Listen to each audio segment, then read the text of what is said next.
আমার কাছে ভালোবাসার বিশ্লেষণটা বড্ড উদার। অর্থাৎ আমি জানি আমার ভালোবাসার মানুষটি আমাকে পছন্দও করে না, সে আমার মুখও দেখতে চায় না, সে আমার সঙ্গে কথাও বলতে চায় না, আর যোগাযোগও রাখতে চায় না। কারণ তার কাছে আমার সম্পর্কটা এখন পুরনো, আমার সঙ্গে তার প্রেম কাহিনীটাই এখন পুরনো।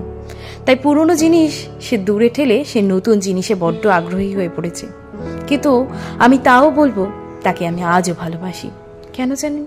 কারণ আমার ভালোবাসায় তো কোনো চাওয়া ছিল না, আমার ভালোবাসায় কোনো কামনা ছিল না।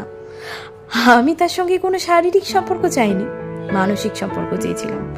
কিন্তু সেটুকুও যখন সে দিতে সমর্থ নয়, তখন তাকে আমায় ভালোবাসতেই হবে না? দরকার নেই যে তার ভালোবাসা পাওয়ার, আমি তাকে ভালোবাসবো, নিভৃতে ভালোবাসবো, তার কথা ভেবে খুশি থাকবো। নাইবা সে আমার কথা ভাবলো, আমি তাকে ভালোবাসবো।